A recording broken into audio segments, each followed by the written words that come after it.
जय माता दी बच्चों, ठीक है, बोले जय माता दी। शाबाश, आवाज आ गई। तो कल हमने देखा था कोऑर्डिनेट कंजंक्शंस और आज हम देखेंगे सबऑर्डिनेट कंजंक्शंस, राइट। एक बात थोड़ा सा रिकॉल कर लेते हैं। जब हम कंजंक्शंस की बात करते हैं तो दो प्रकार के होंगे, कोऑर्डिनेट एंड सबऑर्डिनेट। कल कोऑर्डिनेट हमने देख लिया था। सबऑर्डिनेट कंजंक्शंस ऐसे कंजंक्शंस होते हैं जो जिनसे सेम रैंक ऑफ स्ट्रक्चर से कोई लेना देना नहीं होता है। सबऑर्डिनेट जो कंजंक्शंस हैं, मतलब आप फैन बैच को छोड़ दीजिए तो बाकी जितने भी हो सब सबऑर्डिनेट कंजंक्शन ही हैं। और सबऑर्डिनेट कंजंक्शन ही कौन सी क्लॉज बनाता है? सबऑर्डिनेट क्लॉज बनाता है। और ये सबऑर्डिनेट क्लॉज सेंटेंस में तीन प्रकार से फंक्शन करती है, नाउन का, एडजेक्टिव का और एडवर्ब का, जिसको आप नाउन क्लॉज, एडजेक्टिव क्लॉज और एडवर्ब क्लॉज कहते हो। ये कोई अलग से नहीं है, बल्कि ये सबऑर्डिनेट कंजंक्शंस के ही पार्ट है, क्योंकि सबऑर्डिनेट कंजंक्शन सबऑर्डिनेट क्लॉज बनाएगा और सबऑर्डिनेट जो क्लॉज होगी वो तीन तरीके से फंक्शन करेगी, नाउन, एडजेक्टिव और एडवर्ब का। क्लियर है? तो इसी सबऑर्डिनेट कंजंक्शंस को हम आप डिस्कस करने जा रहे हैं।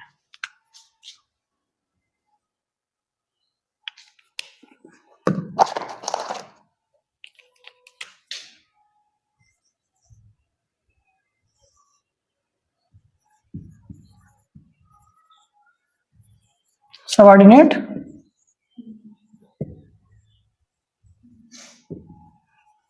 Conjunction, right. इनको हमने कुछ कैटेगराइज फॉर्म में एनालाइज किया हुआ है, राइट। इसको आप लोग थोड़ा सा देखिएगा और समझिएगा। क्लियर? जैसे पहला अगर हम लिखेंगे बेटा, देखिए जैसे व्हेन, ठीक है, बिफोर,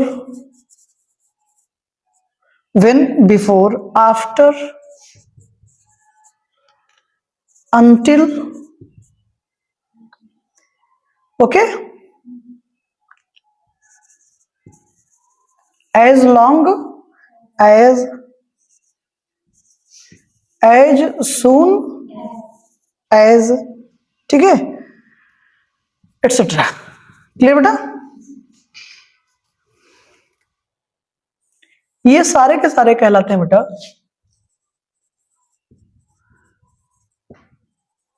सबऑर्डिनेट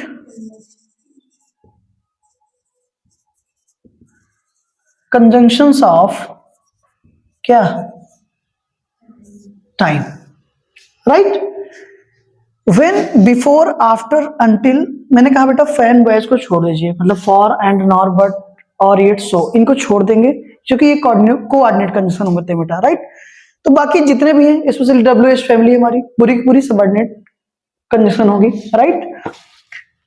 तो when, before, after, until, as long as soon as, इनको हम डिटेल में डिस्कस करेंगे, बट अभी मैंने कहा ना, अभी हम बस चेहरा पहचान रहे हैं, कौन कैसे होता है और किसका काम क्या है एक्चुअली, राइट। तो when, before, after, until, as long as soon as, ये सब बेटा टाइम को शो करते हैं। किसको शो करते हैं? टाइम को। इसलिए इनको हम सबऑर्डिनेट कंजंक्शंस ऑफ टाइम कहते हैं। सबऑर्डिनेट कंजंक्शन रेफर क्या करेंगे, एक्सप्रेस क्या करेंगे? टाइम। समझे ना? बिफोर पहले आपकी बात, टाइम ही बताते हैं बेटा, ठीक है। फिर नेक्स्ट है बेटा इसमें वेयर और वेयर एवर, जहां कहीं भी ना, राइट। ये बेटा क्या शो करते हैं? थोड़ा सा कुछ आपको याद रहा हो ना, एडवर्ब जैसा, राइट। हाँ, लेकिन हम कंजंक्शंस की बात करें, ये याद रखना, ठीक है। वहां भी एडवर्ब प्लेस होता है ना ऐसा। तो ये जब कंजंक्शन होंगे, जैसे I know where you live, मुझे पता है तुम कहां रहते हो, तो तुम कहां रहते हो वो कोई प्लेस ही होगा, सीधी सी बात है, right. Next, if, in case, unless,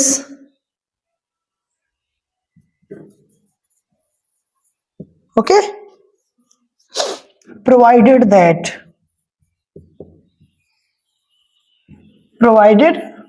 that, ये सारे के सारे बेटा कंडीशन बताते हैं। क्या बताते हैं? कंडीशन बताते हैं। क्लियर? नेक्स्ट,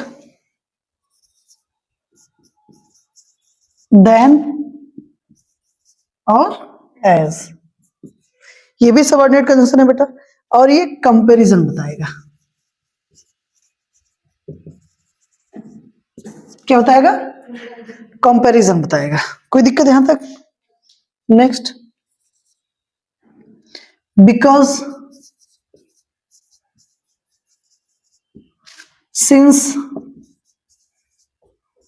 और एज। बिकॉज, सिंस, एज, ये बेटा रीजन बताते हैं। क्या बताते हैं? रीजन बताते हैं, कारण। आई बात समझ में? यहां पे लिख दूं, ठीक है? दैट और so that, next subordinate conjunction हमारा बेटा क्या? दैट और सो दैट, ताकि ना, ठीक है? ये बेटा पर्पस बताते हैं। क्या बताते हैं? पर्पस बताते हैं। ये पर्पस को एक्सप्रेस करते हैं। क्लियर? और जितनी भी WH फैमिली है,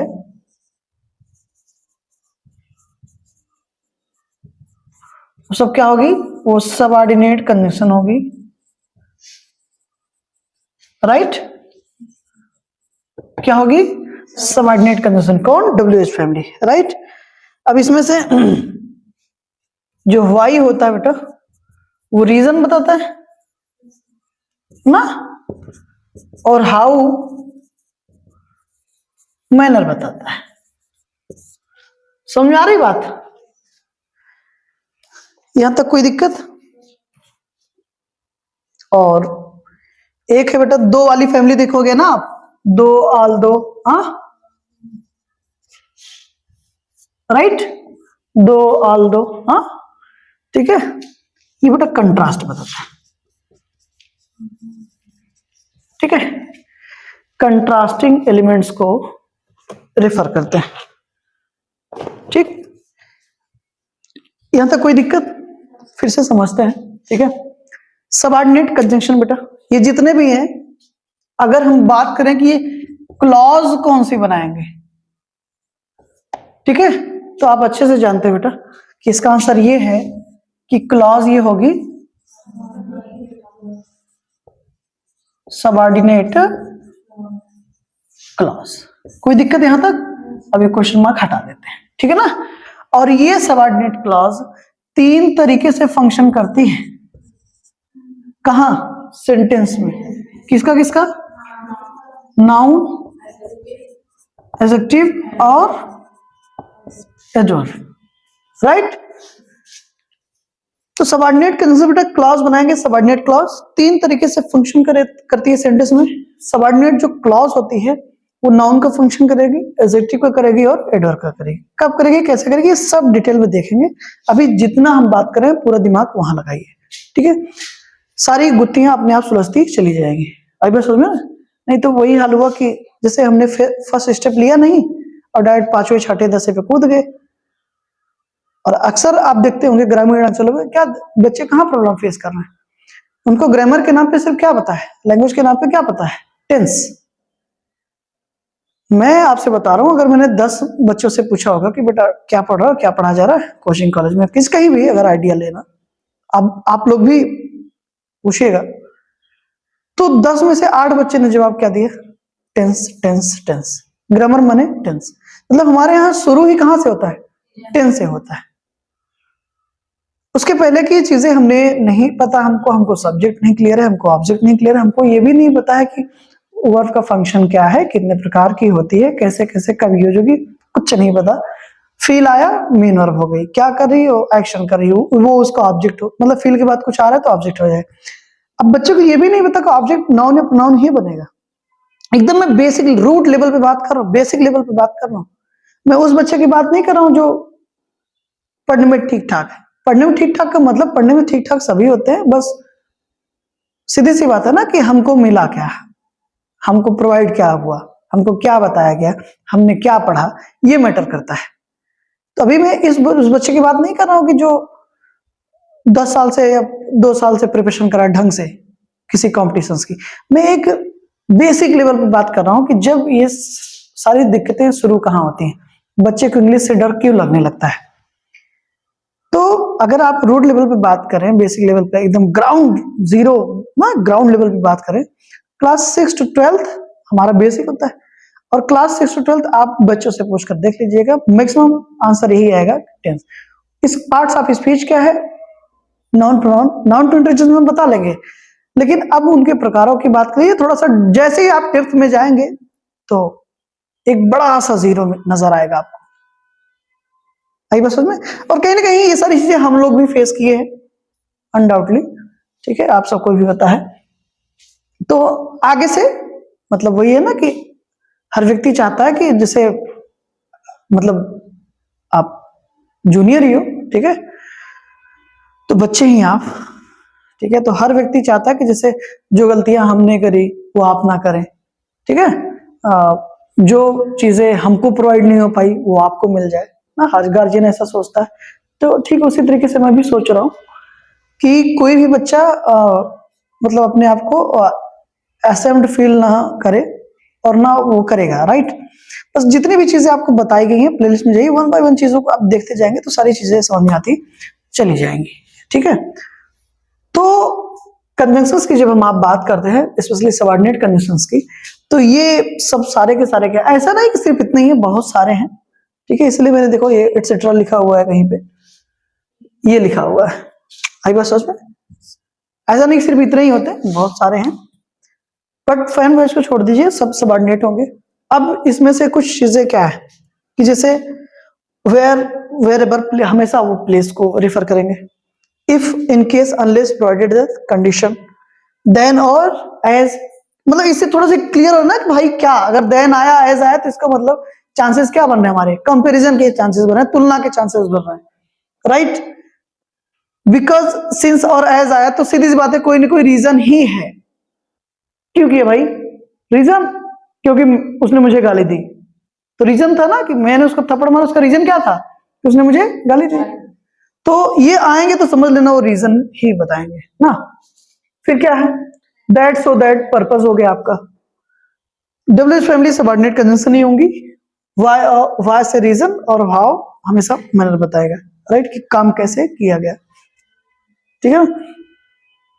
काम कैसे किए गए वो एडवर्ब भी बताता है, बट ये जब कंजंक्शन के रूप में आएंगे तब भी क्या बताएंगे, मैनर ही, और दो हमेशा कंट्रास्ट शो करेगा, ठीक है ना। यद्यपि तुम मेरे भाई हो लेकिन तुम चोर हो, हालांकि मैं तुम्हें जानता हूं लेकिन तुम पर विश्वास नहीं है जानता हूं लेकिन फिर भी विश्वास नहीं है, मेरी बात समझ पा रहे हो ना।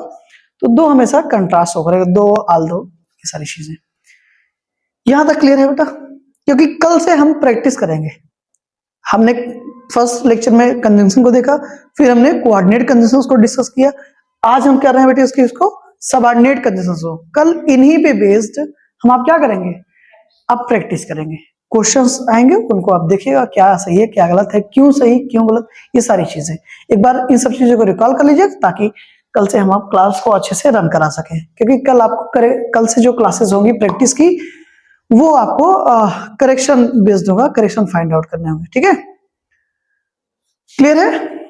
मैं हट जाता हूं ताकि आप स्क्रीनशॉट ले सकें ओके ठीक है बच्चे लोग, thank you so much for this class, see you tomorrow, thank you, जय माता दी।